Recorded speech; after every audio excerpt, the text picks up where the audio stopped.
Os irmãos podem se assentar. Temos pregador.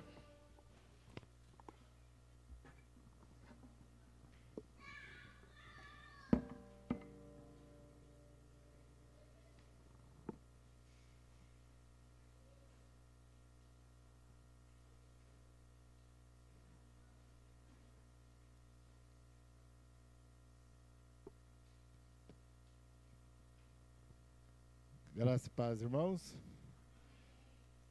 Muito bem, vamos abrir nossas Bíblias. O Evangelho de Lucas, capítulo 24.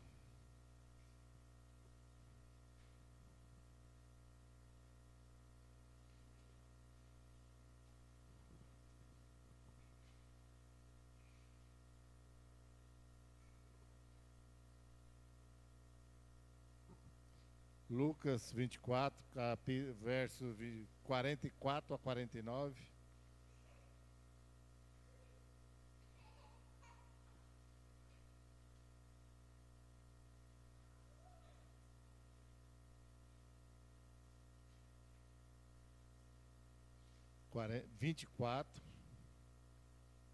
Lucas capítulo 24, versos 44 a 49.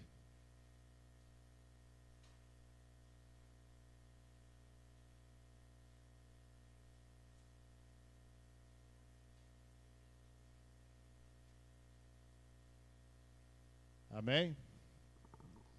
Diz o seguinte: a seguir, Jesus lhes disse: são estas as palavras que eu vos falei, estando ainda convosco. Importava-se se cumprisse tudo o que de mim está escrito na lei de Moisés, nos profetas e nos salmos. Então lhes abriu o entendimento para compreenderem as Escrituras. E lhes disse: assim está escrito que o Cristo havia de padecer e ressuscitar dentre os mortos no terceiro dia, que em seu nome se pregasse arrependimento para remissão de pecados a todas as nações, começando de Jerusalém. Vós sois testemunhas dessas coisas. Eis que envio sobre vós a promessa de meu Pai. Permanecei, pois, na cidade, até que do alto sejais revestidos de poder. Amém? Deus, eu glorifico o teu nome, Pai, tu és santo, tu és poderoso. Senhor, em nome de Jesus, ó Pai, que o teu evangelho, ó Deus, vivo e verdadeiro, faça sentido em nossas vidas, ó Pai. Que possamos aprender e viver a tua palavra cada dia, Pai. Em especial nessa noite, ó Deus, em nome de Jesus. Muito bem, então, o capítulo 24 de Lucas, né? Já começa a ressurreição de Jesus Cristo. E Jesus Cristo vai discorrendo, né? E o Lucas vai falando sobre Jesus Cristo no capítulo 24 e vai terminar na ascensão de Jesus Cristo, quando ele sobe aos céus, retorna aos céus para junto de Deus Pai. Mas nesse meio termo ali, desde a hora que ele ressuscitou, o tempo que ele permaneceu ainda na terra, incrível, né, que os discípulos já haviam convivido ali diretamente com Jesus Cristo ali 3 anos, e vivendo e aprendendo diretamente com Jesus Cristo, mas mesmo assim lhe faltava muito entendimento, a compreensão realmente do reino, daquilo que Jesus Cristo queria. Às vezes nós ficamos pensando assim, mas não entendi, li a Bíblia, não entendi, né? Não, digamos assim, até natural do ser humano, né? Os próprios discípulos escolhidos a dedo por Jesus Cristo, ainda que alguns sem ter estudado pouco, mas aprendiam diretamente com Jesus Cristo. Incrível que aqui ainda na hora, assim, quase que da partida de Jesus Cristo, pelo poder do Espírito Santo já, né, agindo neles, ainda que o Espírito Santo não havia sido derramado lá no Pentecostes, né, neste momento, mas já com a ação do Espírito Santo eles compreenderam, e pelo poder de Jesus Cristo, é lógico, passaram a compreender abertamente. Então os discípulos, eles são chamados, né, no capítulo, no verso 38, ser testemunhar a obra de Jesus Cristo. Então, tudo que os discípulos aprenderam diretamente de Jesus Cristo foram para testemunhar. E aí o texto que nós lemos aí, ele falou: de tudo isso sois testemunhas, ou seja, os discípulos haviam presenciado, haviam visto Jesus Cristo fazendo tudo aquilo. E hoje, né, nós sabemos que o testemunhar Jesus Cristo para os discípulos foi muito mais do que apenas ver o que estava acontecendo, apenas presenciar.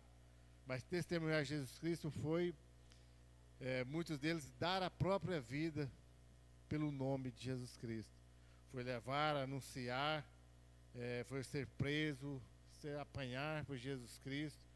Literalmente deram suas vidas a Jesus Cristo. Isso é testemunhar. E aí, cada vez que a gente vem aqui na igreja e fala para todos nós, é testemunharmos Jesus Cristo. Lógico, nós não vamos ver aqueles acontecimentos que ocorreram naquele dia, né? Foi uma única vez. Por isso nós não acreditamos nessas igrejas hoje que falam assim, o apóstolo fulano, o apóstolo não sei o quê. Não existe, né? Apóstolo foram aqueles que viram e presenciaram a ação de Jesus Cristo, né? O único, né, que depois foi Paulo, mas ainda assim Jesus Cristo falou diretamente com ele. Então são os apóstolos, e mais discípulos, servos, tinham muitos ali, chamaram a testemunhar. E nós hoje, então, aí você pode perguntar, mas pastor, como vamos testemunhar então se nós não vimos esses acontecimentos? Mas a forma de testemunhar, o padrão é o mesmo. Lógico que nós sabemos de coisas que os discípulos naqueles dias não sabiam. Ao longo agora de 2000 anos, e com a ação do Espírito Santo que foi derramado logo na sequência, ali no Pentecostes, e que habita dentro de nós, e todo o aprendizado que nós temos, nós devemos sim testemunhar. Com as nossas próprias vidas, ainda não, né? Assim, digo literal, de entregar a vida, de morrer por Jesus Cristo, a vida física, ainda não. Espero que não seja no nosso tempo. Acredito que no Brasil um dia vai chegar, né? Já falei isso várias vezes, né? Espero que não seja conosco, né? Mas se for, vamos lá, né? Aí vamos ver quem é realmente que vai ter coragem, né? De testemunhar. Mas agora o próprio Jesus Cristo já nos diz que quem quiser ser meu servo, meu discípulo, ou seja, ser minha testemunha, deverá tomar a sua cruz e me seguir. E cruz nós já sabemos que é sinal de quê? De morte. Foi na cruz que Jesus Cristo morreu para nos dar a vida eterna. Então nós devemos sim morrer para nós mesmos, para o nosso desejo, nossa vontade, para testemunhar Jesus Cristo. É tão triste quando eu já ouvia isso muito antes de chegar na igreja, muito antes de Jesus Cristo me chamar, de me converter, não antes de me salvar, que ele já havia me salvado já antes da fundação dos tempos, antes da fundação do mundo ele já havia me salvado. Mas antes de ele me chamar para servi-lo, já ouvia falar, as pessoas que nem crente eram, mas assim, para ser crente igual fulano, melhor nem ser, né? A péssima testemunha que é. Depois que a gente chega aqui na igreja, vê que é verdade, sabe que é verdade o que a pessoa falava? Para ser crente igual muitas pessoas, é melhor não ser, que não testemunha Jesus Cristo. A sua vida não condiz com aquilo que ela fala que é. Então não entenderam, né? Talvez estava necessitando se ler e compreender o capítulo 24 de Lucas, já vai dar uma base já para saber de que forma nós devemos testemunhar Jesus Cristo. Então, Jesus diz para os seus discípulos que foram chamados para testemunhar a sua obra. O seu nome, a sua obra, né? O próprio Jesus Cristo. E eu fiquei, né, pensando desde segunda-feira, ontem, hoje, né, nesse sermão, nessa palavra, que eu comecei a fazer desde segunda-feira. E nós, caberia aquela perguntinha discreta: somos verdadeiras testemunhas de Jesus Cristo? Ou ainda estamos brincando de ser crente? Lembro muito daquelas ditados quando cheguei na igreja, né? Ah, fulano é um crente Raimundo, né? Um pé na igreja, um pé no mundo. Já ouviu falar? Antigamente tinha muito esse jargão, né? Nós brincamos de ser crentes. Até falamos, até cantamos bem, né? Até prestamos atenção na palavra, quase não faltamos aos cultos. Mas e a nossa vida? É importante, sim, tudo isso que eu disse. Vim em todos os cultos, exceção daqueles dias que realmente não dá. Ler a palavra de Deus, orar. Mas e a minha vida, assim, no dia a dia, as pessoas lá fora, o que tem a dizer sobre nós? nossos colegas de trabalho, lá na escola, na família, que as pessoas que convivem conosco todos os dias, o que tem a dizer de nós? Será que eles têm coragem de falar que nós somos testemunhas de Jesus Cristo? Né? Como sempre, eu deixo para você responder para você mesmo, não adianta mentir, né? Para mim é fácil, para você é mais difícil, que você mesmo sabe, e para Jesus Cristo é impossível de mentir. Então resolva aí com você, com Jesus Cristo, e responda, né? E Deus, mas tinha um plano, né? Tinha um plano nas nossas vidas. Sabendo que o homem é pecador, sabendo que o homem necessita de Deus, e o plano de Deus é cumprido em Jesus Cristo. Você pode perceber que no versículo 44 e no 45, o plano de Deus de trazer o homem de volta até ele é cumprido em Jesus Cristo. O plano foi já delineado, esboçado, falado desde o Antigo Testamento, na lei de Moisés, nos profetas, nos salmos. Deus já havia, né, o seu Espírito Santo de Deus já havia inspirado para que se escrevesse, para que se falasse, já no Antigo Testamento, do próprio Jesus Cristo. Por que não dizer, né? Gosto de dizer, o pastor João citava isso muito, né? Isaías deveria ser o quinto evangelho, né? Que fala com a perfeição, a propriedade, quase que melhor do que os evangelistas. Ou seja, ele encaixa nos profetas. Mas Moisés, né, dá a lei que é cumprida por Jesus Cristo, contando que haveria sim um perfeito, aquele que iria cumprir toda a lei. Daí já daria para entender que somente em Jesus Cristo há salvação. Nos profetas que anunciaram a salvação em Jesus Cristo, o Messias prometido, que não foi compreendido. Os Salmos, né, que veio dizer que somente em Jesus Cristo também há salvação. Ou seja, Deus já havia traçado o seu plano de salvação, ainda que o povo judeu não havia compreendido. Todos nós já sabemos, né, que eles queriam um rei terreno, sucessor de Davi, que restabelecesse o poder de Israel, o poder político, a soberania como nação de Israel, para dominar os reinos à sua volta, como fez Davi, e um pouco ainda Salomão. Mas não é este reino que Deus queria. Não é este plano para Deus que fosse cumprido em Jesus Cristo. Mas sim da salvação, um reino eterno, daquele que jamais terá fim. Mas nessa tripla elaboração desse plano, já desde as antigas escrituras, que resume a obra de Jesus Cristo, do Velho Testamento, para chegar até em Jesus Cristo. Então toda vez que você vê Deus traçando este plano, vai passar lá pela lei de Moisés, que é impossível ao homem cumprir, o único homem foi Jesus Cristo, aos profetas que anunciavam, contava como seria o Messias, e os salmos. Talvez por isso, né, as religiões que voltadas mais para o judaísmo, eles, lógico, não gostam do Novo Testamento, não tem um Novo Testamento, mas nunca vai deixar de mão a lei, os profetas e os salmos, porque anunciava o Messias, que eles estão esperando até hoje. Mas nós já sabemos, através do Novo Testamento, que ele já chegou até nós, já foi cumprido tudo isso, para se cumprir o plano de Deus para nos salvar.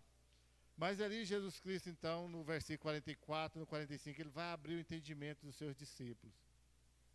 Aí, quando eu estava lendo, né, já há algum tempo estava pensando sobre esse texto, queria algo assim para falar. Aí, mais uma vez, a gente percebe, né? A gente leu, esquece, passa, né? Alguns tempos a gente tem que... Por isso, devemos fazer a manutenção da fé, lendo a Bíblia todos os dias. Abriu-lhes o entendimento. Aí eu fiquei pensando, mas peraí, né? Como eu já disse ali antes um pouco. Como assim, né? Abriu o entendimento só agora, prestes a Jesus Cristo ascender ao céu? Mas não é que eles não compreendiam, já sabiam tudo aquilo ali, mas estava tipo assim, adormecido, sei lá o quê. Tipo assim, quando a gente lê a Bíblia, né? E eu tenho falado isso constantemente. É impossível você ler a Bíblia toda no ano, se você não tiver a compreensão de pelo menos um versículo, que saltar os seus olhos, assim, ó, abrir o seu entendimento. Era isso, a vida inteira.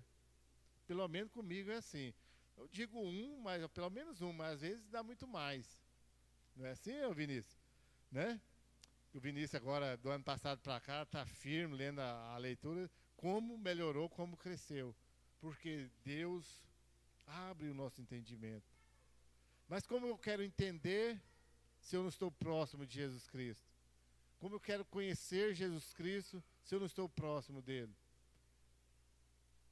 Os discípulos, talvez ali, quase que na última hora, ainda Jesus Cristo vem falar que abriu o entendimento. O Lucas fala que Jesus Cristo abriu o entendimento dos seus discípulos, para que eles pudessem compreender o plano de Deus de forma mais detalhada, de como Jesus Cristo já havia ensinado, de como Jesus Cristo já havia esclarecido para eles, mas só agora eles foram compreender.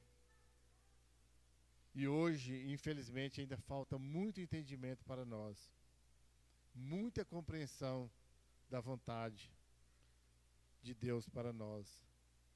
Justamente por isso que a maioria das pessoas estão distante de Jesus Cristo. Elas querem, né? Também já falei isso aqui muitas e muitas vezes. Se você perguntar no mundo cristão, 99,9% das pessoas vão dizer que querem, que amam Jesus Cristo e querem ser salvos.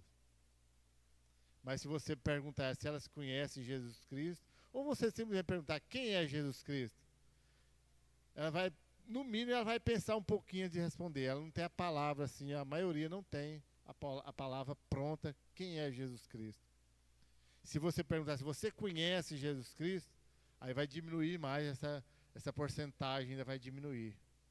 Porque as pessoas não sabem, não conhecem, não vivem, não andam com Jesus Cristo. Consequentemente, vai ter dificuldade em testemunhar Jesus Cristo. Mas para que tudo isso acontecesse, era necessário, então, que Cristo fizesse a sua obra.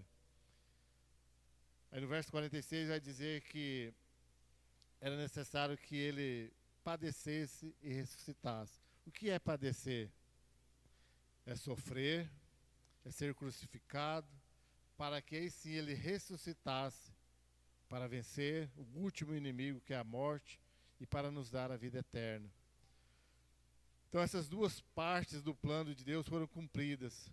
Jesus foi, daquele momento até ali, quando ele estava falando com seus discípulos, essas duas partes, né, e eu incluo uma terceira, né, antes do nascimento, né, que não teria como, né, ele ter sido crucificado, ele ressuscitar, se ele não tivesse nascido como homem, para começar a sua obra de salvação, de redenção da humanidade.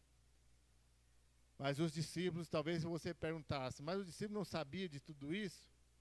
Talvez até sabia, mas e eu também fico pensando até numa parte nossa, assim, da igreja, daqueles que mais trabalham, tá tão atarefados, indo com Jesus para aqui e para ali, que talvez eles não estavam prestando atenção na grandeza da obra que Jesus Cristo estava fazendo. E às vezes nós nos perdemos nisso, né? Já viu aquelas pessoas muito ativas na igreja? Faz tudo e tá daqui, dá ajuda dali, faz. Talvez elas não pararam um pouquinho para pensar da grandeza da obra que elas estão cooperando, que elas estão fazendo, daquilo que elas estão vivendo. E acaba esquecendo talvez o principal, que é glorificar o nome de Jesus Cristo. Não que o serviço em si não glorifique o nome de Jesus Cristo, mas tem que ter o cuidado de parar e pensar, de olhar o plano de Jesus Cristo, aquilo que ele estava vivendo. E lógico, a sequência ali do ato que Jesus Cristo estava realizando, que ele havia sido crucificado, ressuscitado, na sequência viria a ascensão. O retorno de Jesus Cristo ao seu trono de glória, de poder, para que aí ele pudesse cumprir aquilo que ele havia prometido, de enviar o Espírito Santo para que pudesse dar esse Consolador. É claro, né, que Jesus Cristo tinha tudo pronto, orquestrado, muito bem elaborado. Desde a eternidade ele viria nasceria como homem, o tempo certo ele iria padecer por todos os pecadores, sofrer na pele a dureza dos nossos pecados, iria morrer, iria ressuscitar, iria abrir o entendimento dos seus discípulos para que eles pudessem testemunhar a sua obra, para que começasse a igreja de Jesus Cristo, da qual nós pertencemos, os salvos no mundo inteiro, de todos os tempos, para que pudesse cumprir essa boa e agradável obra em nossas vidas. Mas então aí, a partir deste momento, quando os discípulos compreendem o verdadeiro sentido da obra de Jesus Cristo, aí eles começam a pregar o Evangelho de Jesus Cristo. Aí vocês podem perceber que a partir do versículo 47, mas o que eles deveriam pregar? O que eles deveriam anunciar? O Jesus Cristo, morto ali na cruz, ressuscitado, mas que era rejeitado pelos seus judeus, e subornado ali os guardas pelos os seus chefes romanos, de que Jesus Cristo havia sido roubado o corpo dele, não ressuscitado, para que as pessoas não acreditassem. Como que os discípulos não deveriam pregar, anunciar Jesus Cristo? Um Cristo que não era aceito na sociedade. Eles deveriam anunciar uma obra de arrependimento. E o primeiro arrependimento que eles deveriam anunciar, ele estava muito recente, é que aquelas pessoas que haviam participado diretamente na crucificação de Jesus Cristo arrependessem dos seus atos. Aí daí sim começasse a estender essa pregação, ao anunciar desse evangelho para as outras pessoas. E é interessante a gente ver isso, quando eu dei uma pesquisada sobre isso. Os discípulos, se a gente fosse bem pensar, né, tem que ter o chamado, o firme chamado, o propósito para trabalhar na obra, senão eles não iriam. Pensa comigo, eles haviam acabado de matar Jesus Cristo, o líder ali dos discípulos, e Jesus Cristo vai, e movido lá, os discípulos, melhor dizendo, movido pelo Espírito Santo, anunciar quem primeiro? Aqueles que haviam executado Jesus Cristo. Espera aí, mas se eles acabaram de matar Jesus Cristo, qual a tendência natural? De matar os seus discípulos para acabar, para tentar abafar por completo o nome de Jesus Cristo. Mas o que os discípulos fazem? Eles permanecem ali, né, vai chegar aqui, permanecem em Jerusalém e começam a anunciar Jesus Cristo. Para aquele povo ali que havia condenado, concordado na crucificação de Jesus Cristo, fossem os primeiros a se arrepender. E aí segue o anunciar da ressurreição de Jesus Cristo, para que pudesse mudar a forma de pensar das pessoas, para que eles pudessem crer que Jesus Cristo é poderoso, para que as pessoas pudessem compreender a mensagem que Pedro estava anunciando ali no dia de Pentecostes. E muitas pessoas se arrependeram.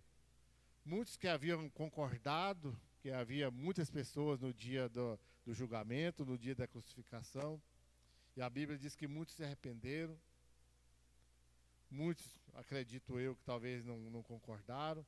Muitos que estavam ali só de bobeira assistindo, mas que de alguma forma haviam ouvido de alguma forma quem era Jesus Cristo, se arrependeram dos seus pecados e começaram a declarar para eles mesmos que Jesus Cristo era o único Senhor e Salvador. E essa mensagem começou a ganhar força ali com os discípulos em Jerusalém. A pregação do arrependimento, o chamado às pessoas a saírem de seus maus caminhos, que são egoístas, que só pensam em si mesmos, e começassem a pensar em Jesus Cristo, aquele que havia morrido por eles. E é este evangelho que chega até nós. Nós não podemos chegar aqui e anunciar outra coisa a não ser esse, um evangelho de arrependimento, um evangelho que é capaz de mexer conosco, capaz de fazer nós olhar para nós mesmos e falar assim, eu me arrependo, Senhor, de tudo que eu sou, da dureza do meu coração, da minha maldade, da minha malignidade, e reconheça a sua obra na cruz, o seu poder ao vencer a morte na ressurreição, o seu retorno ao céu, glorioso ao seu trono, e o enviar do seu Espírito Santo sobre nós. Então nós devemos pensar sobre isso. E nesse evangelho de arrependimento. Se não houver arrependimento, não há conversão. Se não há conversão, se não há arrependimento, não há salvação, não há Jesus Cristo na minha vida. Sabe quando nós pecamos e ficamos com aquilo na nossa cabeça, o tempo todo nos martirizando, né, nos culpando, e não sai daquilo, fica só na culpa? Lá é o diabo, sim, trabalhando em você, te culpando, te impedindo de prosseguir, de andar. Mas Jesus Cristo não partilha dessas coisas. Ele gosta de arrependimento. Sabe aquilo que você faz lá assim que ninguém pode ficar sabendo? Não pode porque é feio, né? Não é feio fazer. É feio só os outros ficar sabendo. Não é assim? Enquanto ninguém sabe, está tudo tranquilo, está tudo certo. Posso continuar fazendo de boa, tranquilo. Não é assim? É. Talvez você não tenha coragem de assumir, mas é assim.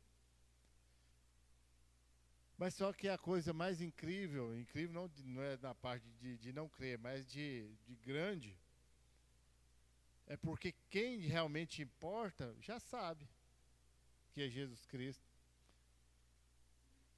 Então por que eu vou insistir em permanecer tentando esconder daquele que já sabe? Não é melhor logo eu chegar, se eu me arrependo? E o arrependimento, é lógico, tem que ser verdadeiro, porque se não for verdadeiro, não vai gerar mudança. E se não gerar mudança, não vai ter testemunho e eu não vou dar conta de anunciar Jesus Cristo. Então esse evangelho que nos prega o arrependimento, que vai ter a remissão dos nossos pecados. O que é remissão? Acabar com nossos pecados. Vão ser remidos, vão ser aniquilados.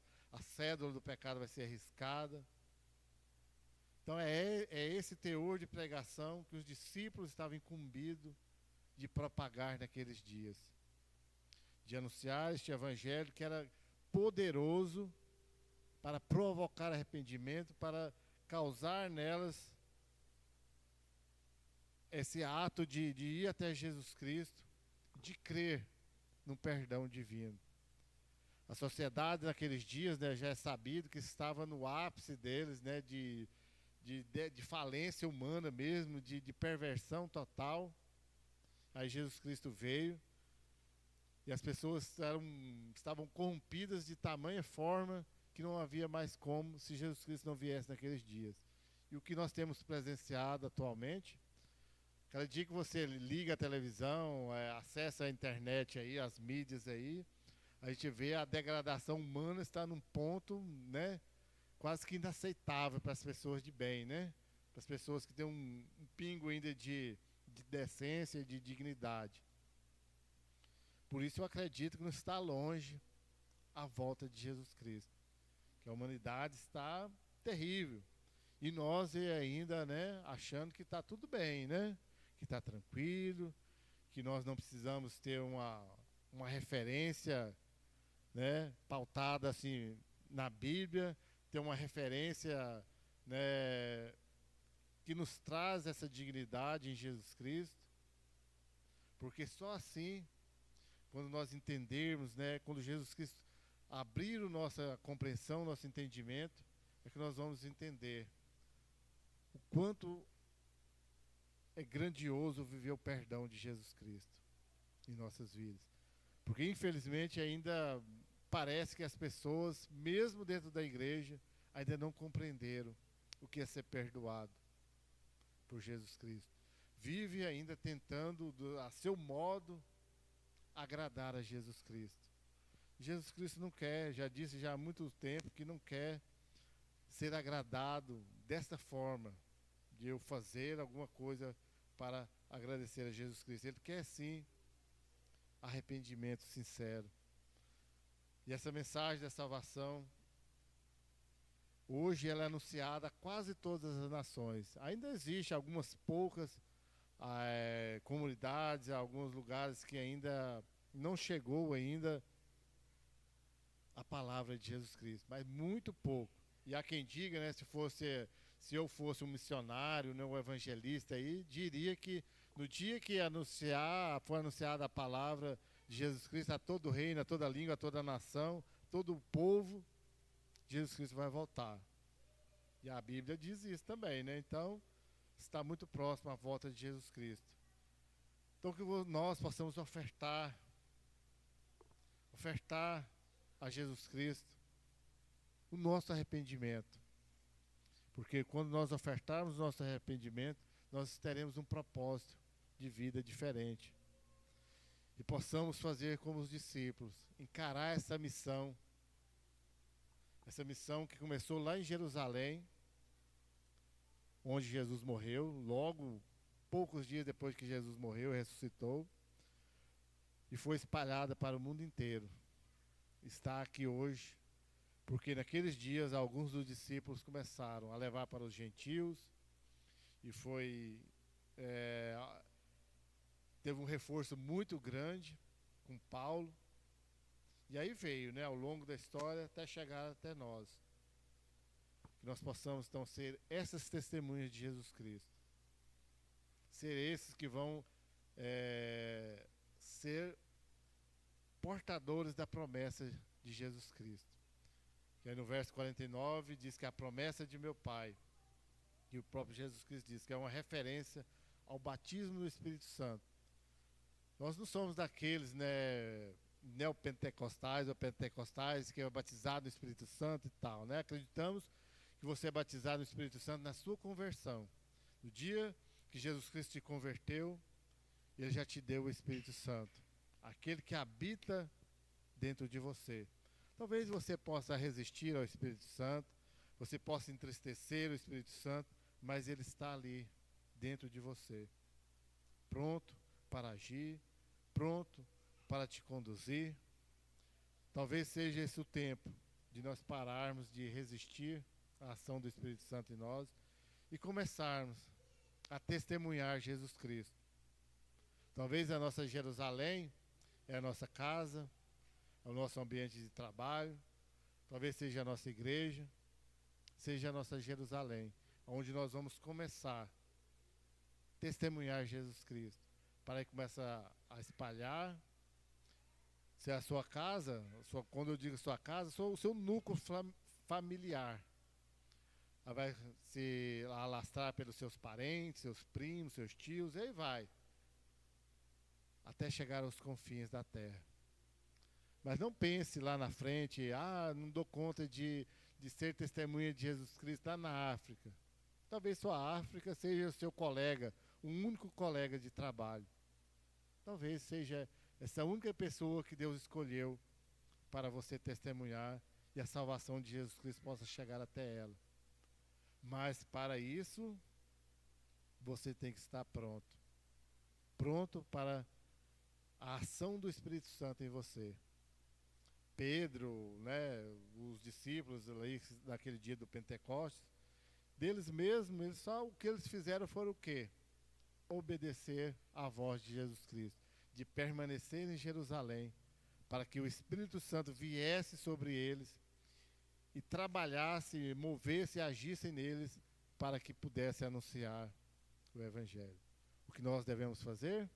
Estar prontos, abertos à ação do Espírito Santo, para que o Espírito Santo possa trabalhar através de nós e convencer as pessoas do pecado, da justiça e do juízo. Então, irmãos, que nós possamos testemunhar Jesus Cristo, testemunhá-lo através do poder do Espírito Santo que habita em nós. Amém? Deus, eu te dou graças, ó Pai, eu glorifico o teu nome. Deus, tu és poderoso, Pai, tu és santo, tu és maravilhoso. Pai, que em Jesus Cristo, ó Deus, nós possamos ser as suas testemunhas, ó Pai. Deus, tem misericórdia de nós, que a ação do Espírito Santo em nós, Deus, seja verdadeira, que nós não venhamos, ó Deus, resistir à sua ação, ó Pai, mas possamos, Deus, estar abertos a Ti, ó Deus, possamos ser aqueles, ó Deus, que vai Te anunciar o Evangelho de arrependimento, o Evangelho do poder do Espírito Santo, trabalhando em nós, trabalhando naquelas pessoas que vão nos ouvir. Tem misericórdia de nós, ó Pai, derrama sobre nós cada dia a Tua graça. Deus, em nome de Jesus, ó Deus, esteja preparando aquelas pessoas, ó Deus, a quem o Senhor irá nos enviar para testemunhar o Senhor, Pai. Pai, em nome de Jesus, ó Pai, que possamos cada dia estar arrependidos da nossa soberba, da nossa arrogância, e o Espírito Santo agir em nós, Pai, em nome de Jesus. Amém. Damos graças